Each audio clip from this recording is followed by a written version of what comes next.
إن شاء الله عاون موضوع روح نقدنا موضوع آدي أدميه مدع أمه مقرن بدأ يجريتان جمهورية الصومالية موضوع حيوان سوى حويا ونبتقلية إلالتها قرن مدى نبتقلية قفور هو أوضا تذكر هو أوضا واحد نبتقلية لقوه الكرية وضا هذا وضا تشرية وضا جير إن لقوه أورجي كوكوبتو مرلبا مناسب معها تسوي dhalinyarada khaasatan iyo guud ahaan bulshada waxa weeyaan dagaalka diyaaruman yihiin dhib iyo rafaad iyo goobo diyaaruman yihiin haddii aabayaasheen iyagu ay soo dagaalameen ama awoowayaasheen oo dhibkii cadaadiskiina haystay laga labaad waxa weeyaan isku imaatinka aynu caawa isku imanayno ama isku imaatinka isku timid قرشة وتشيب وحويا بيرو وذكركنا أمر ولا وأقول أو ضد سوي أدان أي وذكران وحلا قول أما وحلا جالا قول وحد السؤال سوي نادو برنامج إن شاء الله وهو صعدنا دور وانو بدامسية هي أنشأ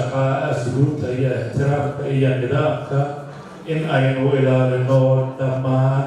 وأنقعد صنايا أصحابتا مدشا يبرشويتا كسوغيك الشيء حفلة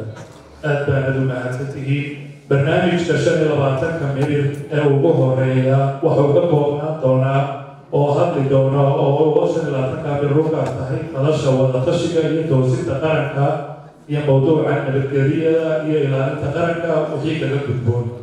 أفرتن كمير كوحيك وحا هدل دونا أصحابتا xusbiyada iyo xukuumadda oo ka hadli doona iyaguna ciwaankeena nabadgelyada iyo ilaalinta qarannimada soddonka mirir ee u dambeeya barnaamijkeena wuxuu quusayn doonaa oo wixii weydiimaa iyo wixii fikar ku darsiya ee ay ka tegeen madasha ama martidu ku soo dari doona waa wixii laga tegay oo keliyaanta ma aha wixii laga hadlay ta kale saddexaad iyaduna waxa weeyaan waxa ugu muhiimsan markaan aanu leenahay qaranka in la ilaaliyo ciidamada ka mas-uula ama military ha ahaadaan ama boolis ha ahaadaan ama asluub ha ahaadaan qaybaha kala duwan ee ciidamada ayaa ka mas-uula nabadgelyada xuduudaha iyo qaranka jiritaankiisa taas waa taasbiix xuquuqda waxa ugu muhiimsan qarannimada marka la leeyahay waxa weeyaan jiritaanka iyo qof kastoo bulshada ka mid ah ma aha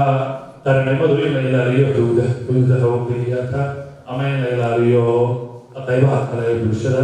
waxa weeyaan in la ilaaliyo dadka lagu ilaaliyo qarannimada in dadka lagu ilaaliyo qarannimada oo lagu xakameeyo qarannimada oo dadka la dareensiiyeen iyagu dalkan leeyihiin dalkani dalkoodii yahay dadkan